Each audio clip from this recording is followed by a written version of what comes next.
Hi everybody, and welcome back to FANG Friday. This is Ross Healy, the Chairman of Strategic Analysis Corporation and a Senior Portfolio Manager at McNichol & Associates Asset Management. Two things today. As always, remember to like this video, and if you haven't done so already, you can subscribe to our YouTube channel to make sure you get these videos every Friday as we publish them. And again, a special thank you to everyone who liked us last week. Second, last week I promised you that I would show you where the market is, the S&P 500 in particular, in SVA terms. When we are looking for critical market turning points, which we have done since 1987, the S&P 500 is the key market in North America in determining these levels, although the NASDAQ does perform an important supporting role. When I have reviewed the FANGs, I will show you where the market is at present. Just a reminder, if you've been watching FANG Friday with us for a while and want to take that next step, just send us an email outlining where you are on your investment journey. Anyway, let's take a look at the FANGs.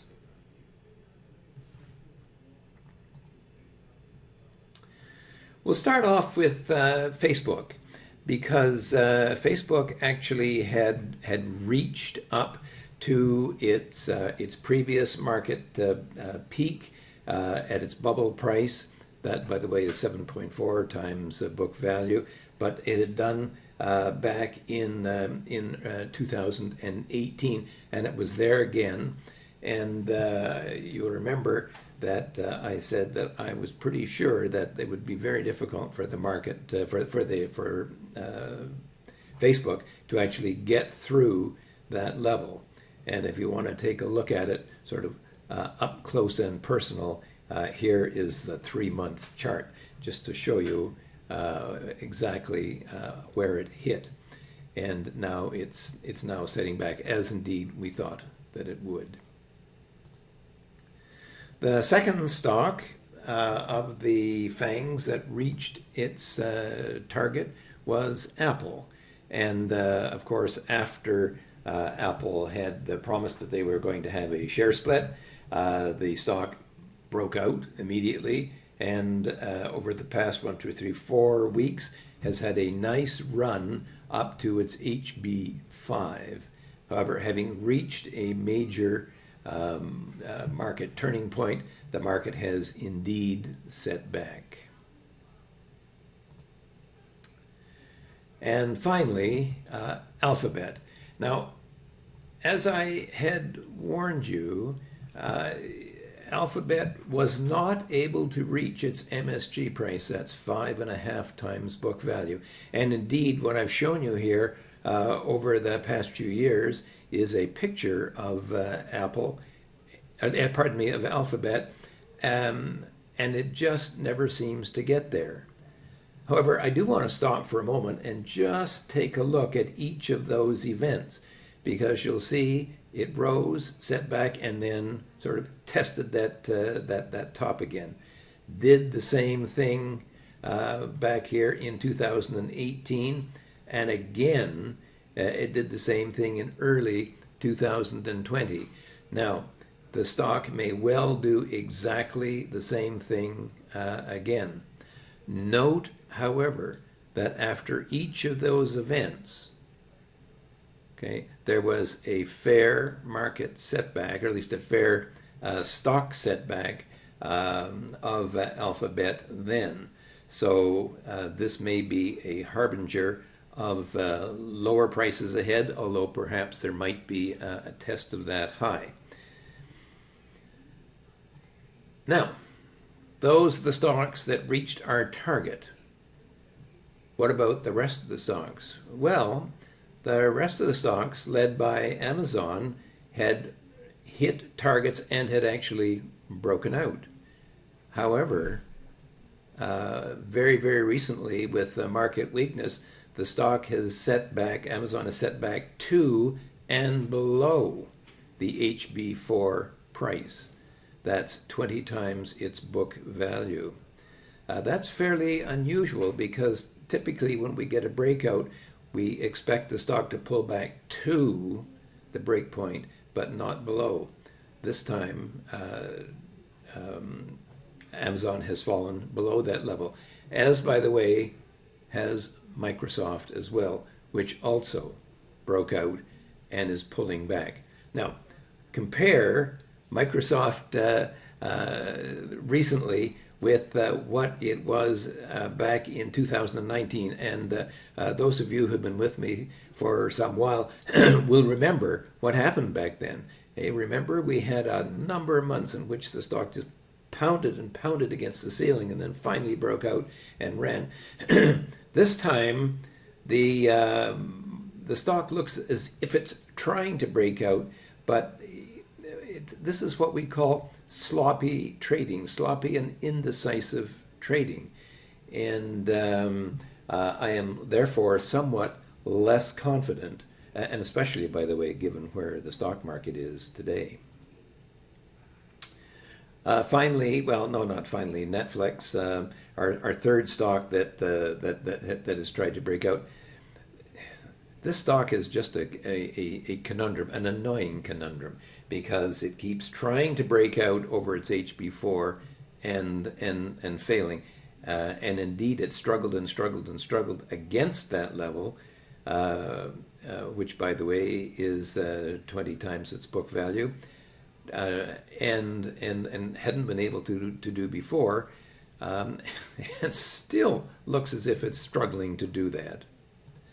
Finally, NVIDIA had a lovely breakout here, but has pulled back very sharply. Now, so far, it kind of looks as if it's really kind of struggling not to break down.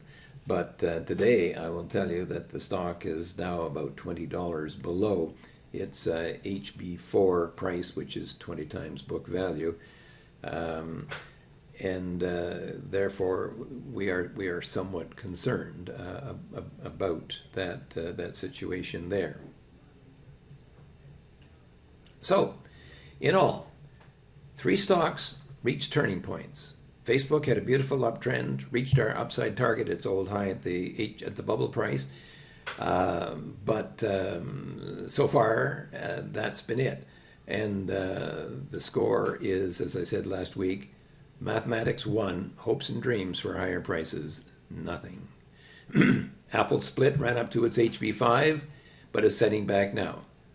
And remember what that trader's maxim is: buy in the anticipation of the split, but sell on the news. Well, that certainly applies here. By the way, I'm thinking next week that we might take a look at Tesla, which was the other stock that ran up on a split announcement. And we will compare the two, which have a lot in common. Alphabet had a nice run, but I kept warning you from past evidence it wouldn't reach its MSG price, 5.5 times book, and indeed it's run out of gas. And as I said, when we look at the 5-year chart, I think that we all saw that it tends to dither at that usual extreme before having a broader setback. And I remind you that after Alphabet has reached its maximum, the stock has tended to have quite a large setback indeed. So let's review the stocks that broke out and failed.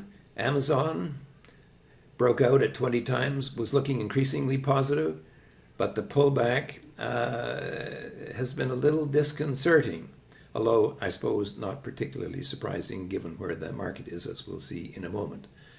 Microsoft dithered on the breakout, but as I say, it's got sloppy trading. Netflix made another dash for glory, almost confirmed the breakout, but has pulled back now below its HB4.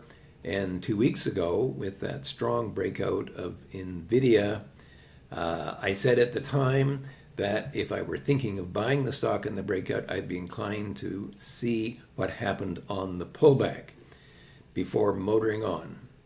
Well, we certainly had the pullback. However, it's looking a little bit sloppy here. So that is 4 FANGs with failed breakouts. And as you have seen, I think now for some time, when we get a breakout, it is very often followed by a pullback to, but very rarely below the breakout point. This is very unusual. And as I asked last week, is the market sending us a message? So that's 3 hits and setbacks and 4 possible failures. And the question is that it? Have the FANGs exhausted themselves, and by implication, the overall market as well? Because these stocks have been the market leaders for years. And if they go in the ditch, well, we'll have to see. Now, as promised, I'm going to show you where the overall stock market is. You saw how the market, the S&P, rebounded almost perfectly from its growth price of 21.75 in March, as I said it would about a week before that bottom. Actually, the S&P futures reached 21.74, and the cash market bottomed at 21.90, about 1% away from that target level. Well, today the market is very close to its super growth price. That's 3.5 times book value, where it peaked in 2000. So here is the SVA market overview. Okay, here is the table of the market values showing the NASDAQ 100, the S&P 500, and of course the TSX Composite Index. Of the 3, the S&P 500 is the most important. You will note that our date is as of September the 4th of this year, so when we show you that the current price of the market, it's actually a little bit below that now. I do also have to tell you that this is a very dynamic table.